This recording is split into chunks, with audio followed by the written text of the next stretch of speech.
Even men at the top of their game find themselves wanting more from life. Whether it's more meaning, unshakable confidence, a bigger impact, more money, deeper love, a hotter sex life, or a powerful legacy. Find out how good your life can be on this episode of Man Alive. Also, as I've supported men in their love and work lives for 15 years now, many men ask for the right words to say to be more successful, attractive, and desirable. But I found it's not so simple as giving scripts or lines because every man is different.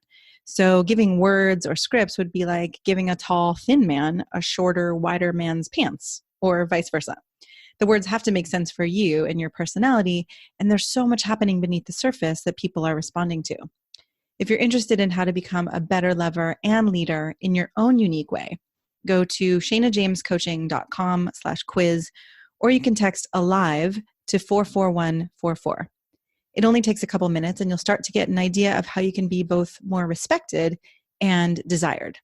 After you fill it out, we can schedule a time to review your quiz and talk about your specific challenges and desires.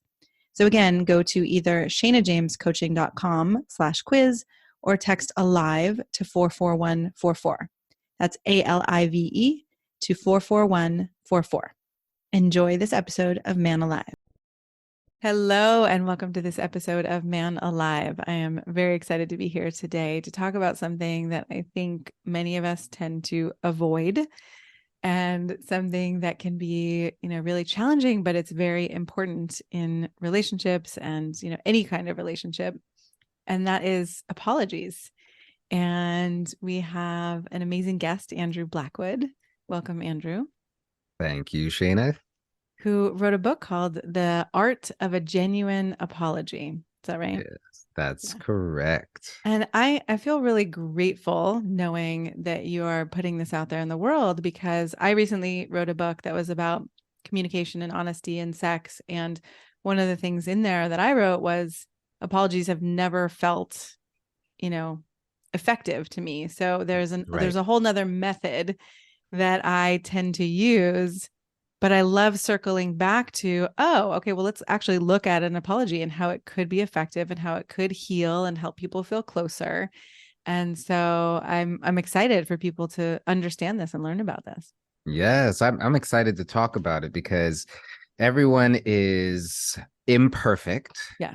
So at some point, they are going to either make a mistake or make a wrong decision that's going to hurt somebody or be hurt by someone that they care about. So we might as well be prepared to effectively address, our pain. Yes. Yes. And I think especially for men, apology can seem like a weakness or, a loss of power, a loss of strength, a loss there's a sense of not wanting to lose respect. Yeah. So again, appreciating this, and specifically for men. Yes. Yeah. Okay. So tell us, how did this come to you? How did you come to the book, or how did it come to you? Well, it came in two ways. One, I'm a former therapist. I used to be a psychotherapist. But people would come into my office time and time again, and they experienced hurt, or they hurt whether it's a sibling or a child or a partner, significant partner, and they would actually genuinely try to apologize. I mean, sincerely, and then they would mess it up. In front of you, you could see them trying to apologize. Yeah. I'm like, no, don't say that. No, don't do that. No.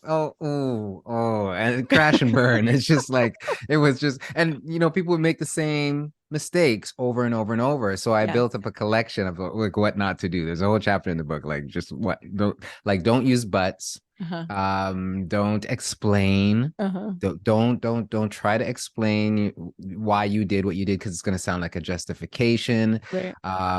Saying sorry and following it up with an if, that's just as bad as a but. It may be even worse. Yeah. Right. So seeing things like that, but then also looking on deeper levels, like what moves people to not only have trouble with apologizing, but be in the position to apologize again and again and again for the same thing. Oh, interesting. So then there's right? apologizing, but not actually shifting a behavior or an action. Exactly, Mhm. exactly. Sincerity is not enough. Yeah. It's just not enough. So a genuine apology is like genuine in the sense of a genuine artifact, like the Mona Lisa. There's certain criteria, like, this is the real deal.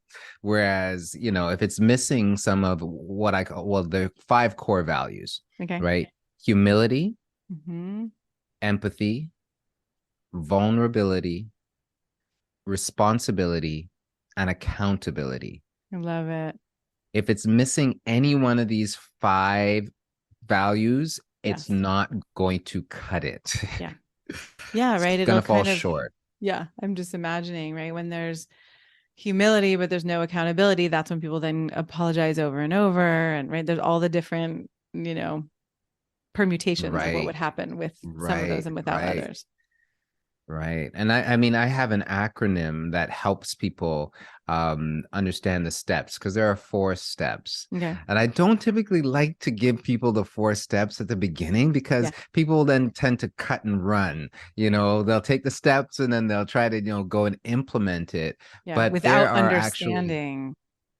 exactly. We have a history with apologies. Yeah. We come to an apology not just based on a particular circumstance in present day. Yes. Like if you grew up not hearing or experiencing apologies, Mhm. chances are you're going to function in a particular way when it comes to apologies. Yes. And the same thing would be true of whoever you're engaging with, right? Yes. Right. So apologies could be used as weapons. They could be very manipulative.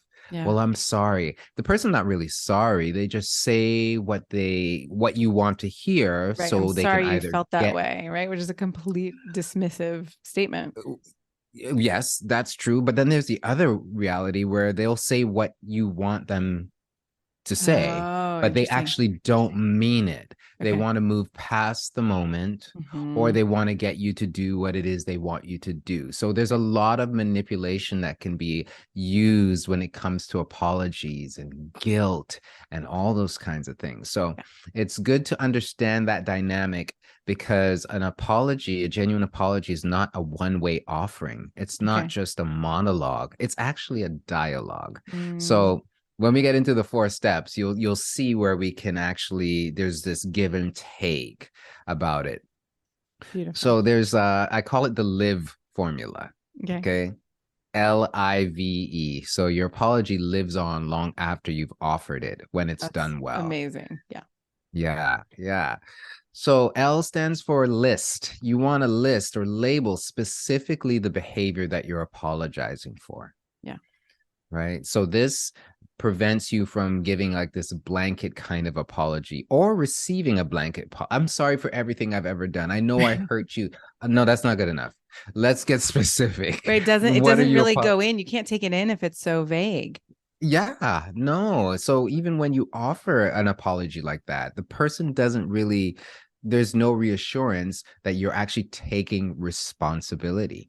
Are Or you that you humble even know enough? what you're apologizing for. Right. Yeah. I mean, I guess that's the same thing as well, saying it Exactly. differently. Right. Right? You walk into a room, you can tell your partner's mad at you. You don't know why, so you just start apologizing. No, not that's not a good formula, right? No, You want to know, no. okay, what's happening? What has you so upset? Oh, okay. When I did such and such. Oh, so you want to be able to label what you're apologizing for, specific behavior. Beautiful. And this works both ways, Shayna. Like the reason why a lot of people hesitate to apologize is because they don't want to take all the blame. Yeah. It usually takes two to tango. So Yes. something has It been always done, takes two to right? tango, Right?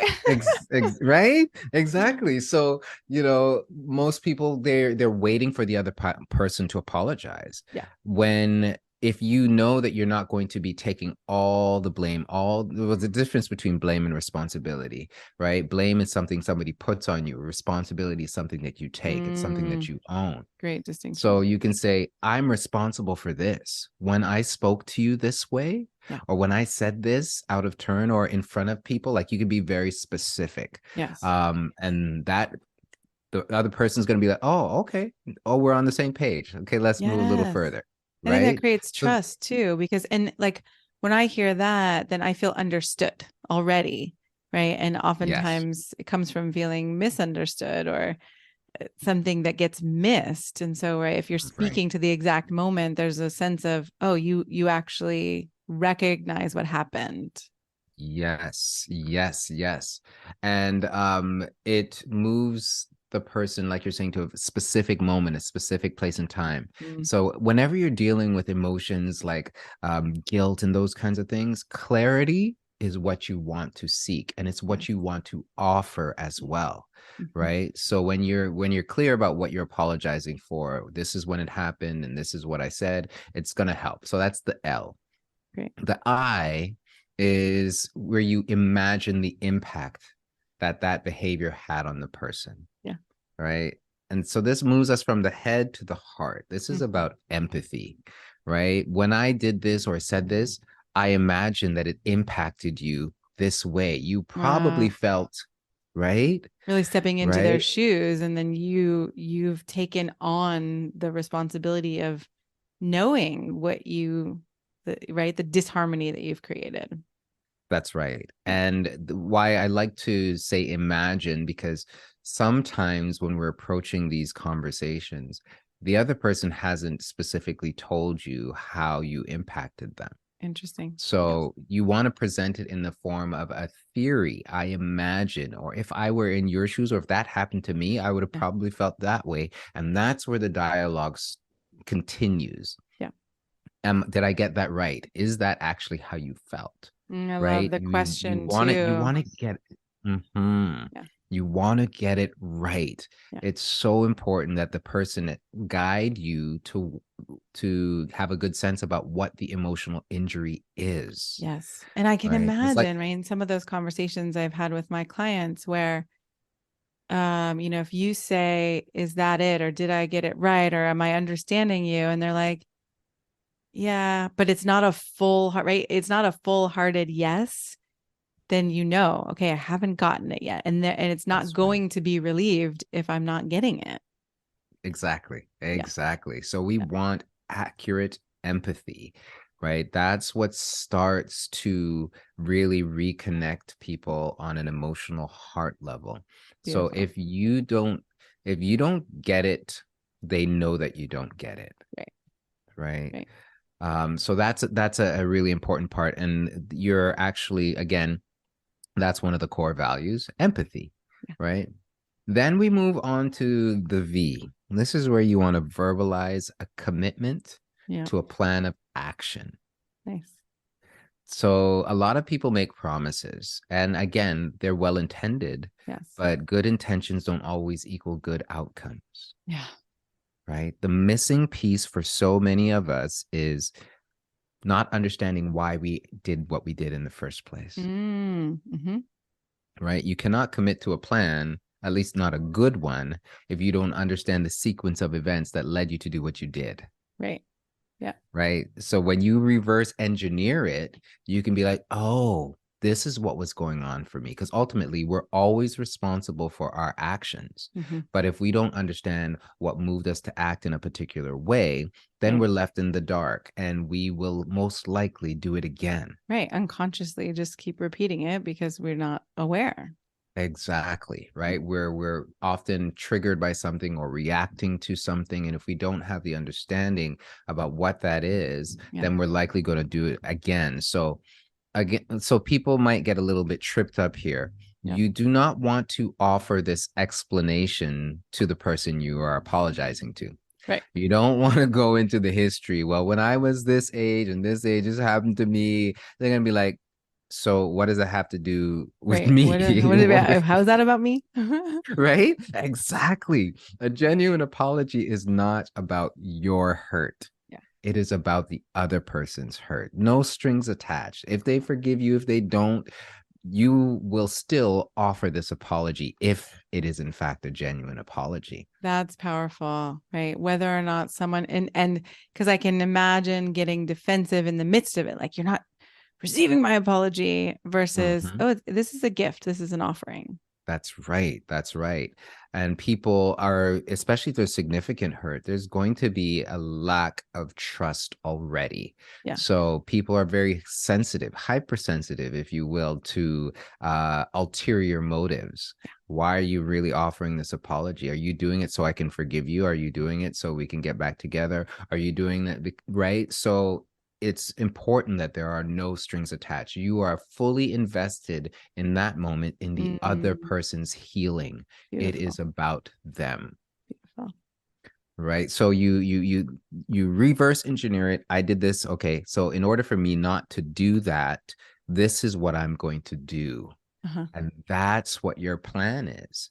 You actually have a concrete plan. In these kinds of situations, when I'm feeling this way, this is what I'm going to do. Or in light of what I know about you, this is how I'm going to treat you in these moments. This is beautiful. I can feel that. And Right? what does the V stand for again? Verbalize a Verbalize. commitment to a plan of action. Okay, great. Right? So verbalize the commitment to the plan of action, right? And I think that's where there gets to be some self-reflection too. Oh, I did that because I actually had committed to something that wasn't an integrity for me, or wow, I had this blind spot, or right, there is a kind of reflection that has to happen in that. That's right. And it happens before. This happens in private or in communication with, someone else who has the distance and able to, hear and support you to kind of reflect on these things if necessary. Yeah. So that when you return to the apology or return to offer the apology, you will be demonstrating not just taking responsibility, not just demonstrating humility, but in this step, you're actually demonstrating and you're investing in accountability. Wow. Because the action plan, they're actually going to be able to watch this as time As goes time goes forward, on. right? They'll be like, okay, well, you said you were going to do this and you're actually doing it. Yeah. I Check. was just thinking like this might be a funny thought, but I was like, wow, this is actually really sexy, right? There's something so intimate and integrous about Yeah, this yeah, that yeah, it heals that kind of downward spiral that happens when trust gets yeah. broken and That's allows right. for connection to happen again. Exactly. Connection in a place of safety. You're like literally building a safe place Yeah. all over again. And that is so I talk in the book about a cycle of intimacy and vulnerability, Mm-hmm. right? You can only be as intimate as you are vulnerable. Yeah. And right? And you will not be vulnerable if you don't feel safe Yeah. or if you've learned that it's not safe. Yes. So that leads to greater intimacy. So that's what we're really cultivating when we verbalize a commitment to a plan of action. And I know I talked about other people being part of the reason why I wrote the book, but my own situation where I talk about this story, my driving. I love the way that I drive, but Your my wife might wife, not. no, she didn't very much. She didn't feel very comfortable because she wasn't around the wheel, right? Mhm. So I'm driving and I'm moving at a speed that she's not really comfortable with. Uh-huh.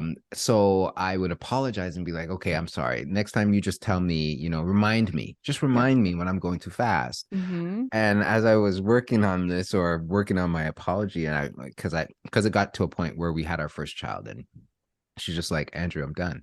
Like, Ooh, I'm done. safety. Yeah. Yeah, I'm done. Like, and Whole she new was level. really done. So I was invited to really, really think this through.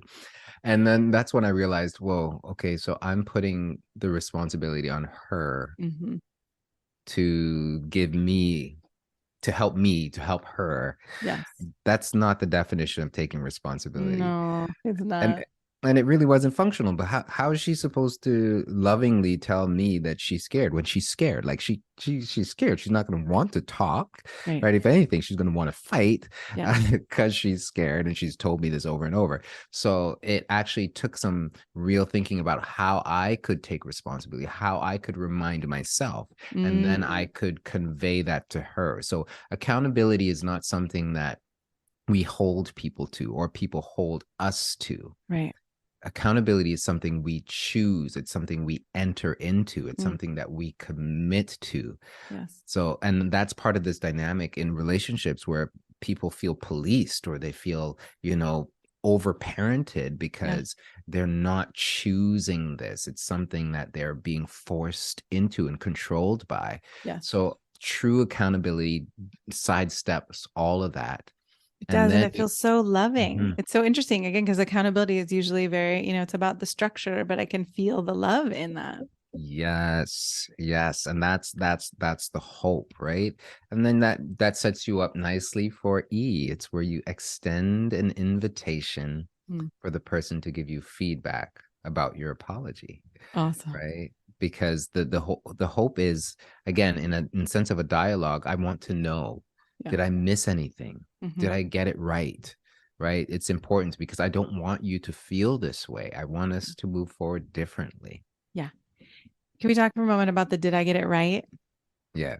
Because I think that could be a tricky spot or a tricky way of framing it, especially for men who identify as nice guys or pleasers and trying to get it right. And, women, good girls, and people of all genders, I can see. So in the did I get it right, the way in my mind that I hear that is, did this heal, or did this reconnect us? Did this rebuild trust? Is there something that's still hanging out there that's creating, some fuzziness or some lack of trust? Right. So thank you for let's pull that back. Because even the expectation for the person to be instantly healed, it might be a little unrealistic. Right. That's true. Yeah. So it's more about, do I understand your pain? Right? Did I get it right in the sense of when I talked about how it caused you to feel? Yes. Did I get that right? Yeah. Right. I want to know you. I want to understand you, and I want to understand how my actions impacted you. That's what you want to really get a clear sense of whether or not you got right or wrong. Great. That feels amazing, right? So that men aren't walking in thinking, got to do it the right exact way. It's got to be this or that, and then putting pressure on themselves and then feeling resentful for that and all of that shit. It's just, okay, right. Have I met this person where they are? Do I understand what, I've gone through? How do you help someone in that moment? Because as the next thing I was about to say was, do I understand the impact I caused? But that can be hard for our egos to recognize, oh, fuck, I created an impact that I didn't want to. And therefore, sometimes we can go down our own shame spirals with that. Yeah. Yeah. Well, I think in so many ways, not only does it tap into humility in the sense that you get to own that you're not perfect. Yeah. You get to own that, but wherever there's significant hurt, there is loss. And when there's loss, there is grief. Yeah. And it is important that we acknowledge the loss and we learn to grieve. Yeah. Right? When we've hurt somebody that we didn't intend to, quite often it's actually a generational pattern. Wow. And it kind of, grief connects with grief that connects with grief. So it's actually an opportunity to have greater insight into your own history, your own pain, that sense of loss. I actually hurt somebody that I care about. Yeah. Wow. And to use it that way, right? To use it as, okay, this is for my growth and development, and so that I can learn to love better. Yes. Powerful. And it actually makes you not only more self-aware, but it makes you a safer person. Yeah. Right. Worse than what's happened to us is a lack of response to what's happened to us or others. Yeah. So more detrimental to you hurting somebody is you not addressing the wound well. Yeah. People can. Right. It makes me think about parenting, where it's like, or anything, any kind of relationship where, like you said in the beginning, we're not perfect. We're always going to mess up. Yes. But can you, what's the word? Can you repair? Right. Yes. Can you address it? I call it addressing it with care and competence. There's a degree of know-how that is important. It's good intentions are not good enough, right? You can mean to say sorry. But if you don't understand not only the impact of your actions, but how to address it, Yeah. then you're gonna. It's like going to a doctor who doesn't know what they're doing. They Yeah. love you, but they really have no idea to care for your illness or your wound or whatever. That's not going to work out so well. I'm not No, going it's back to that dangerous, doctor. right? And and it's dangerous Exactly. for a relationship when you don't actually come back together like that. Yes. So it's important. And we're not born, at least most of us, we're not born knowing how to address emotional injury. No. We're not taught that We're in not talking school. about emotions at all. Most of us. I mean, Right? maybe our children's generation. Right, right. Hopefully, we're learning, we're Yeah. healing, and we're growing, and we're passing that on to the next generation. Yeah. We're in relationships our whole lives, and very rarely do we stop to learn how to address emotional injury and emotional Yeah. wounds. Yeah. So it's a good look Yeah. to know how to do this. This is amazing. This is so helpful and, actionable, action Mhm, oriented. mhm. Anything else you want to add to the formula?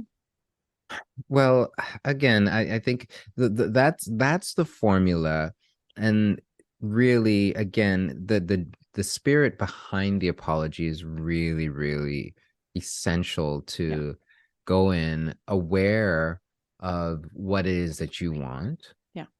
but also aware that it's not primarily about you. It Huge. is, That is huge. right?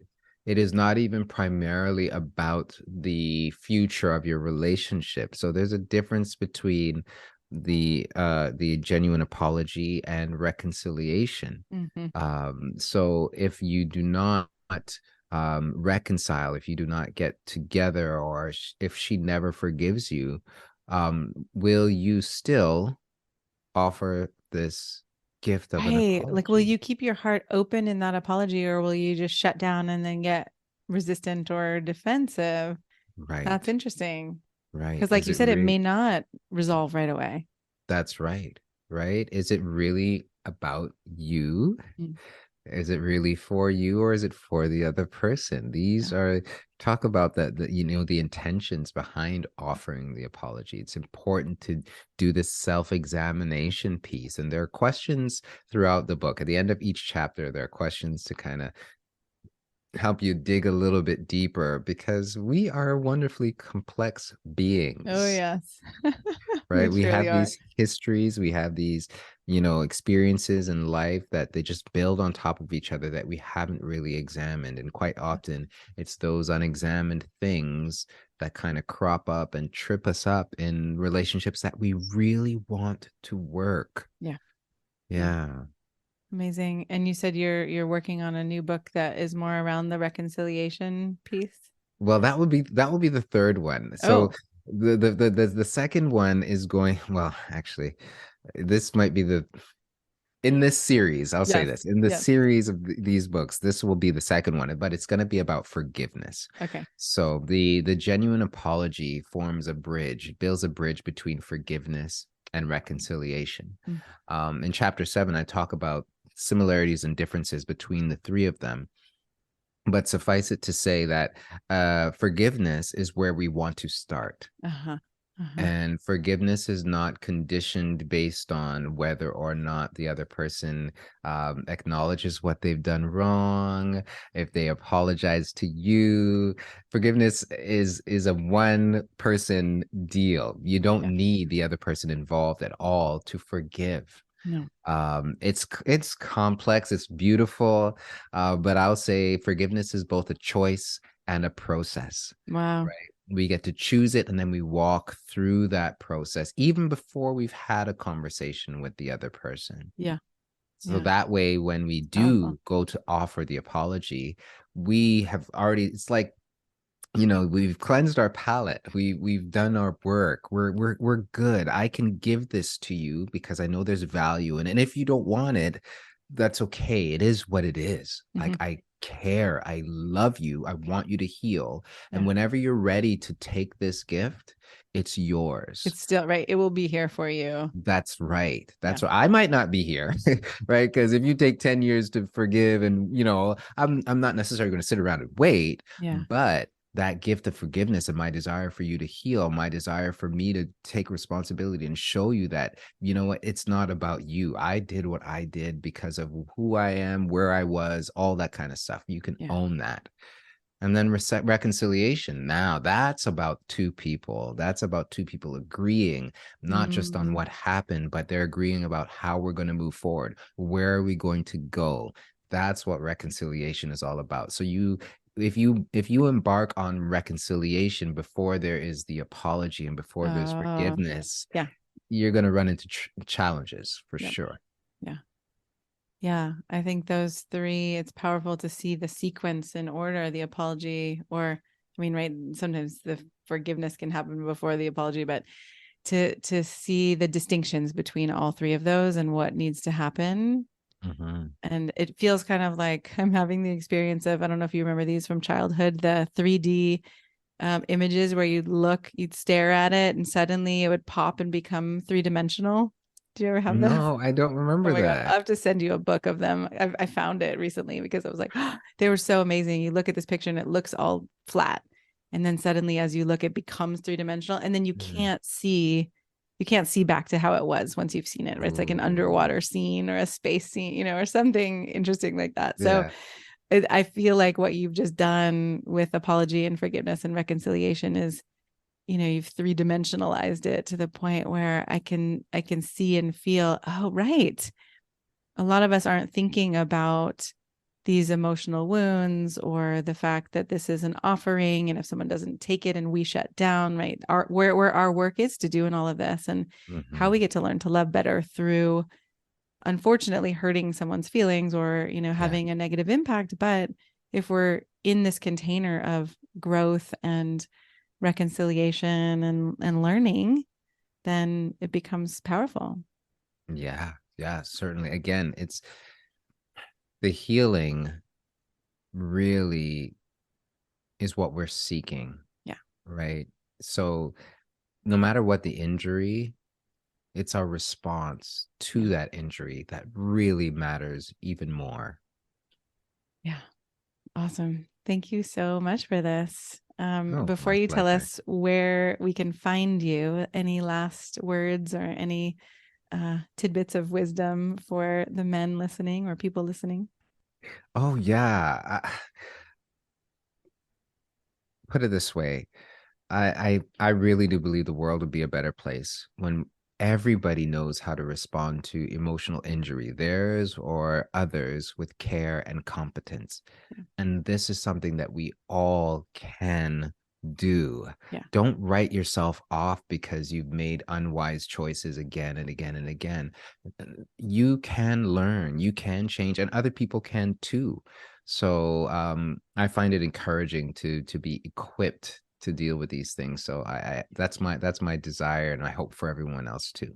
I really like that. It's an incredibly worthy goal or commitment, right? To learn that and to actually, for any of you listening who are in relationships where there are power dynamics or struggles or those recurring fights that happen so often in couples, or if they happened in past relationships that are over, right? You can start to look at, oh, was I apologizing in this way? And was I actually doing my work in this process? Thank you. Where can people find more of you? CoachDrew.ca. That's the easy way to find me. I'm on Instagram and Facebook. Coach Drew Can, all one word. That's the quickest way. Awesome. Thank you so much for being here and for doing this work. Oh, thank you for having me, Shayna.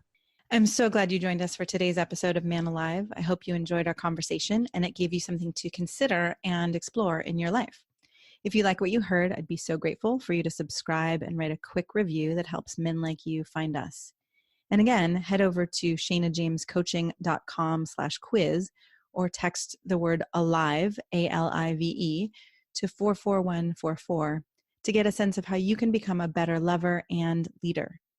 You'll start to see how you can be both more respected and desired in your unique and genuine way. If you don't feel as confident or as excited about life or love as you'd like to be, this quiz is a really great starting point and will guide you toward a more passionate love life and a more inspiring and successful career. So again, text ALIVE, ALIVE, to 44144, or head over to ShaynaJamesCoaching.com/quiz. Join us each week for a new episode of Man Alive.